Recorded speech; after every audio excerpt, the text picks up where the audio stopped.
Lesson 3.8, exact trig values graphically.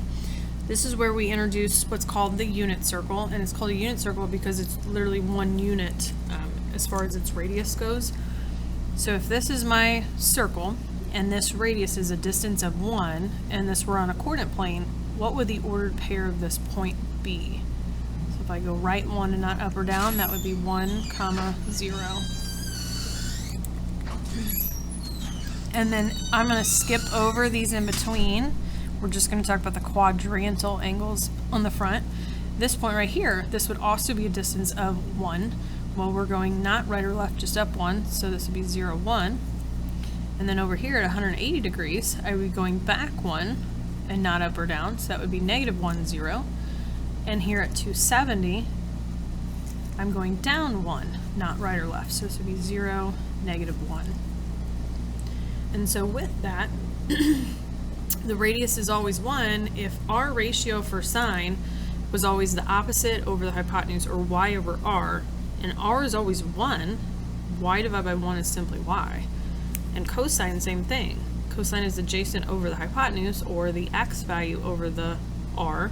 R is 1, so that leaves us with just x divided by 1, or x. Tangent doesn't get to be simplified. It's just sine over cosine, or y over x. And that's the same ratio we've seen all along. So that can help speed us up in finding these exact values. It will ask us to actually form the angle, so you'll have to make sure you're dragging the point around. But so this would be an angle of 0, nothing. And so this point here would be our 1, 0. Well, sine, we already said, is simply just the y value of that ordered pair, which would be 0. And that's the answer. Number 2 is sine of 90. 90 degrees is up here. So we're talking about the ordered pair here would be 0, 1. And the sine is the y value. So this would equal 1. 270 would be down here. This ordered pair is 0, -1. So the y value of that would simply be -1. If I have a negative degree, -90 actually takes me clockwise 90, or puts me down here, where this ordered pair would again be 0, -1. So sine at that point would be -1. So kind of cool how these two are actually the same thing. Then doing cosine of 180 would put me over here. This ordered pair is -1, 0. This time cosine, we're just looking at the x value, so that would be -1. Cosine of 0, this point is 1, 0. X value is 1. And then going on to tangent, tangent of 180 would put me over here. This is the point -1, 0. I have to divide my y by my x, so 0 divided by -1. 0 divided by anything is simply 0. And then number 8, tangent of -90 would put me down here. This is the ordered pair 0, -1. Y divided by x would be -1 divided by 0. You can never divide by 0, so we say this is undefined. So tangents will be undefined here and here because our x value will be 0. And then it will be 0 here and here because our y values are 0. And if you flip it over to the back, we've got non-quadrantal angles.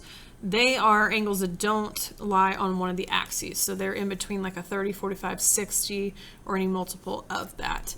So first, let's go back to our special right triangles because we have 30, 60, 90s and 45, 45, 90s. Starting with the 45, 45, 90, I tried to draw this exactly how it would look if I had a line or a ray extending to the 45 and then dropped it down. So you should be able to see that this triangle looks like this triangle. What we've learned in a unit circle is that this radius, which is the same as being the hypotenuse, is always a distance of 1. So we're going to try to solve for the legs. And remember that in a 45, 45, 90, it goes leg, leg, leg, square root of 2. And so since we don't have L, we would have to set this equal and solve. We would divide out square root of 2 on both sides. We cannot keep a radical in the denominator, so we would multiply by square root of 2 over square root of 2. multiply straight across, that would be square roots of 2 over a normal 2. And these are both the same. So these legs would be square root of 2 over 2. And this is really 1. I kind of made a mess out of that paper there. Okay, then for the 30, 60, 90, that would be if I drew a triangle. Let me switch colors. From the origin out like this and dropped down a 90. And my 30 would be here, so my 60 would be here, my 90 here. And so our radius or our hypotenuse is still a distance of 1. Remember that in a 30, 60, 90, the short leg or L is across from the 30. Then the hypotenuse is double that, so 2 times L. So we'll have to solve that. And then across from the 60 is the longest leg. That's the short leg's distance times the square root of 3. And so if I solved for L here, I would divide away 2. So L would be a half. So that would be here. And then this says it's 1/2 times square root of 3. And that's over 1. So if I multiply straight across to get square root of 3 over 2, we talked about how this is 1. And then my last one is the same, but it's flipped version of this. But still, across from the 30 should be the 1/2. And across from the 60 should be the square root of 3 over 2. And then the hypotenuse is 1. So we'll use these triangles and we'll use these circles to help us figure these out without having a unit circle yet. Sine of 30, just kind of estimate that would be 1/3 of the way here. So this would be a 30-degree reference angle. So you're using your 30 here to look at, and we want sine of that value. Well, we talked about how sine is y over r. Well, our radius in all of these is 1. So we don't have to worry about that. We really just need the y value. So sine of 30 would be the y value or the height of the triangle, which would be 1/2. 1 over 2. Sine of 330. Think about dragging this all the way around. We'd be past 180. We'd be past 270. 330 would be 30 degrees away from being a complete 360. And so here would be my triangle. I still have a 30-degree reference angle. It's 30 degrees away from the x-axis.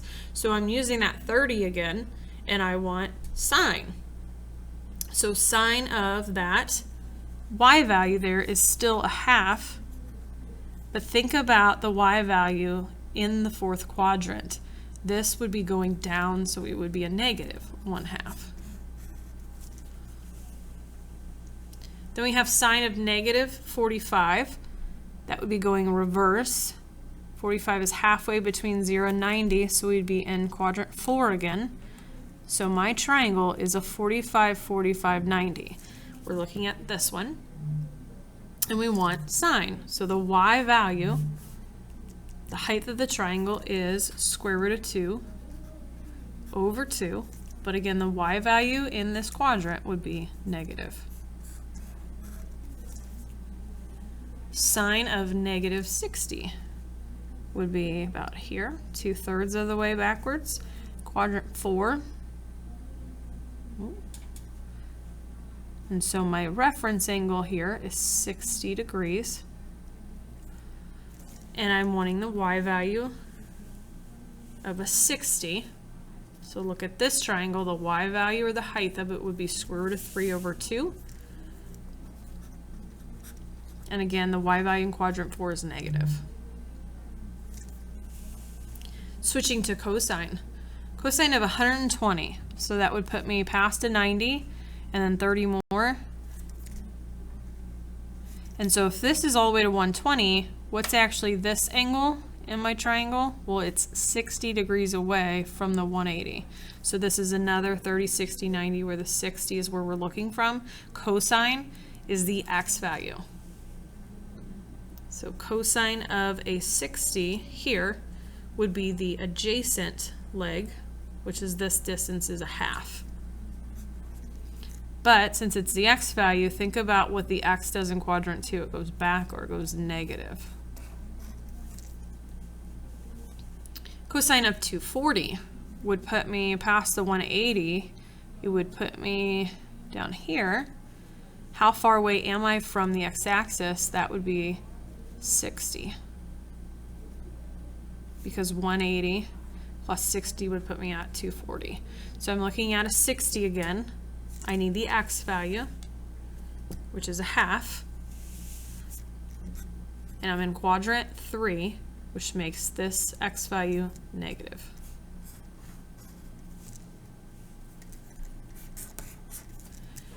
Number 15 is cosine of 315. I'll let you pause and try this one. You should have gotten a square root of 2 over 2 because we're here in quadrant 4. We've got a 45 as a reference angle, and we're needing the x value there, or the length of the triangle. And it would be positive because that's what our x value is in the 4th quadrant.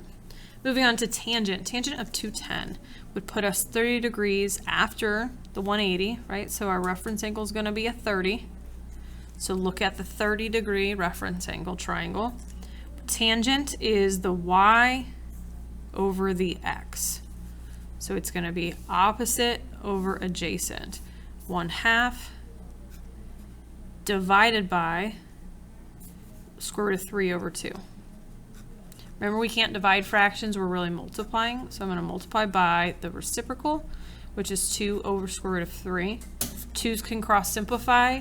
I get 1 over square root of 3, but I have to rationalize. That would become square roots of 3 over 3.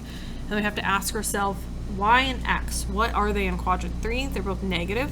So when I divide them, I would actually get a positive. Number 17 is tangent of 300. 300 would be down here. It would be 60 degrees away. Sorry, I drew that in the way. 60 degrees is our reference angle. Look at this triangle. We're doing y divided by x. So it'd be square root of 3 over 2. I'm going to go ahead and put times a 2 over 1. 2's can cancel. This time I just get square root of 3. I'm in quadrant 4, where my x is positive, but my y is negative. So since I'm dividing by a negative, I have to have my answer be negative. Go ahead and pause and try number 18. Negative 45 would be down here. I'm still 45 degrees from the x-axis. Looking at the 45 triangle, I've got to where my opposite and my adjacent are the same. So something divided by itself is 1. You could also show that, hey, got square root of 2 over 2 times the reciprocal 2 over square root of 2. Everything cancels out to just simply make 1. But is it positive or negative? Well, we're in quadrant 4 again, which tangent is negative there because we have a negative y value.